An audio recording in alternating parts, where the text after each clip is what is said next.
Stephan Kesting from grapplearts.com.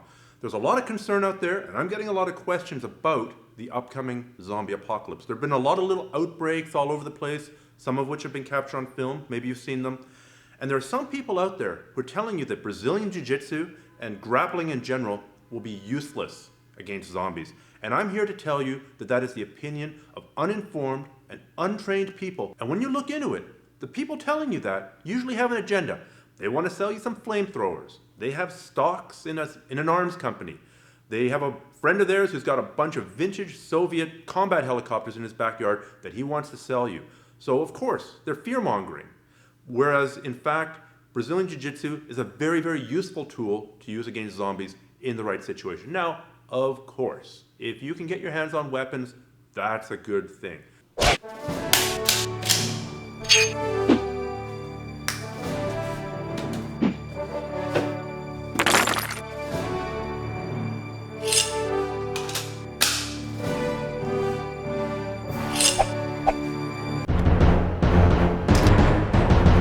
Guns, lots of guns. You want to start with shotguns and rifles and handguns. You want edged weapons like swords and axes and cleavers. You want blunt weapons like sticks and tonfas and baseball bats and bokken. You want grenades if you have them, flamethrowers, you know, the usual. But what if the zombie apocalypse has just started? You're coming home from jiu-jitsu class and you see somebody shambling down the street. Maybe it's just started and you don't have your flamethrower with you right then. Or maybe you're even in jiu-jitsu class. You're sparring with a guy, you think he's hungover, but he's actually converting into the zombie right there in front of you. What are you to do then? Now, to be fair, a lot of the standard jiu-jitsu techniques, the submissions, don't really work against zombies. For one, they've got a very, very, very high pain tolerance. Secondly, they're dead, so cutting off the blood to the neck doesn't really work that well. And a lot of the standard submissions will result in you getting bitten. The armbar, they'll bite you. The kimura, they'll bite you. The triangle choke, they'll bite you. Ace cranks, they'll bite you. Knee bar, they'll bite. This is the zombie's primary weapon, is to bite you. They want to bite you either to eat you, or depending on the kind of zombie, they want to convert you into a zombie as well. So you got to keep your distance from the mouth as far as you can. Another thing, pulling guard. Generally, you don't want to pull closed guard on a zombie. This is a bad idea if the teeth come much, much, much too close to bits that they can bite.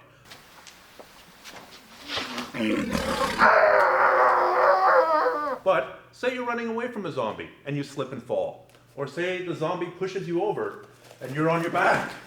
What are you going to do? I like the long-range open guard. First of all, your feet do have armor. They have shoes. It's hard for a zombie to bite through. And you can always kick. Now, nobody ever said that fighting zombies empty-handed is safe. I've got to acknowledge that right off the bat. But this is maybe your best chance here. You just have to be super aware of the bite. You can control the hands.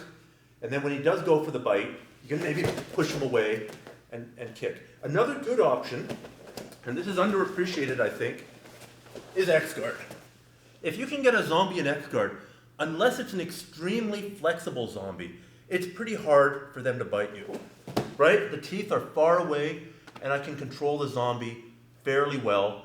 Now, I might have to make an evaluation here. How fast can this zombie run? Because if I can sweep the zombie, and now I can run, that's a good thing. Don't make the mistake of getting on top of the zombie. Very, very common mistake with jiu-jitsu people. And the first mistake with the X-guard sweep is to get caught in a triangle. That's not so much an issue. But another is to pass the guard and stabilize the position. Of course, I'm giving him access to my shoulder. Bad idea.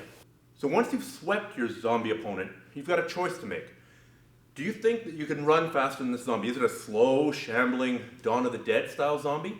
In that case, running is probably a good idea. Is it a super fast World War Z style zombie?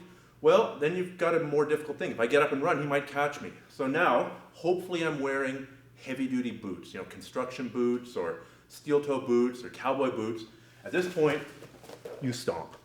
You pretend you're in the old Pride days and you just stomp the head and don't stop. You're in a tough place if you're wearing Crocs because, you know, that's not going to give you the percussive impact to to destroy the brain case, which is really an essential part of fighting zombies. So at that point, you might take your chances with running, and hopefully you've been doing your conditioning. I always go on and on about conditioning. Running away from zombies is an important side benefit of doing your road work and doing your sprint work.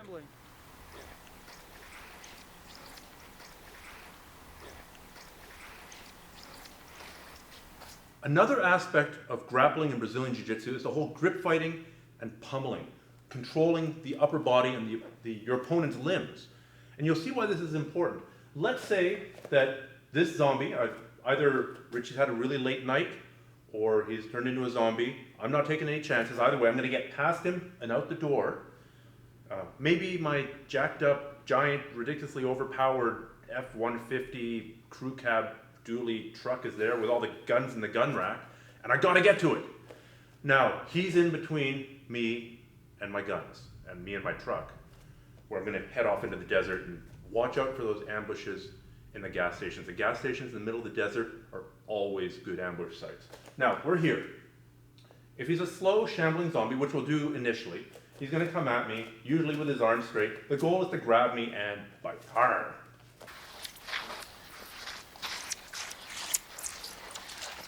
The arm drag is your ace in a hole here. There's two ways to do the arm drag. One is to parry the arm down, the other is to parry the arm out. This is more, the second is like the wax on, wax off, and the first was, I forget what the Karate Kid was, the painting. It's like the downward painting.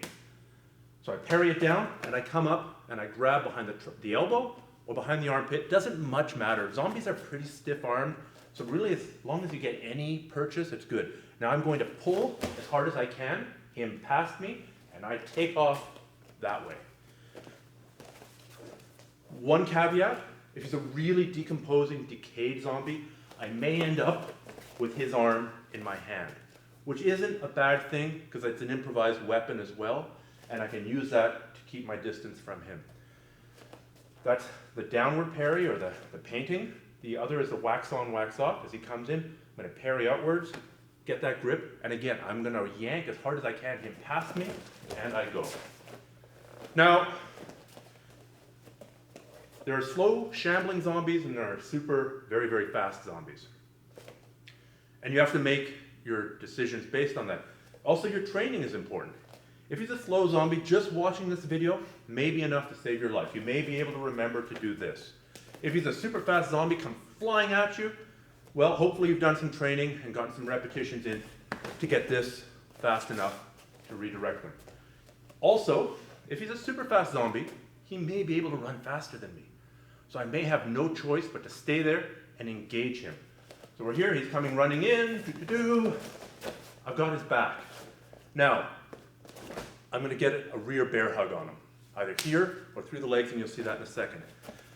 This is actually a fairly safe position. It's hard for him to bite me. And that's the main thing. I'm going to get scratched. Usually that's not infectious. And I can lift him up. Now, what do I do here? If I've got a good suplex, I can suplex him backwards onto his head, hopefully destroy the brain case. If I'm close to the edge of a building, or there's a furnace nearby, I can carry him over and put him over the edge of the building or into the furnace. If you don't have those options, here's a poor man's horizontal suplex. We're here. When they come through the legs, I'm going to link my hands and pick them up. This may seem hard to do, but believe me, when you've got the adrenaline going in a zombie apocalypse, you'll be able to do this to a much bigger zombie. Now you look for a wall, and you repeatedly bash that zombie's head against the wall until you've achieved your objective, which is destruction of the zombie, and now you can make your escape. So I hope these zombie apocalypse survival tips give you some good food for thought. Remember, your goal is not to submit the zombie, not to pin it, not to win by an advantage. Your goal is to make your escape, get to your safe house, get to your arsenal, and get in your giant vehicle to begin your long and hazardous journey to the safe zone.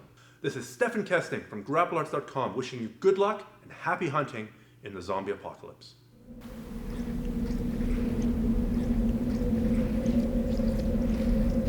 Ah!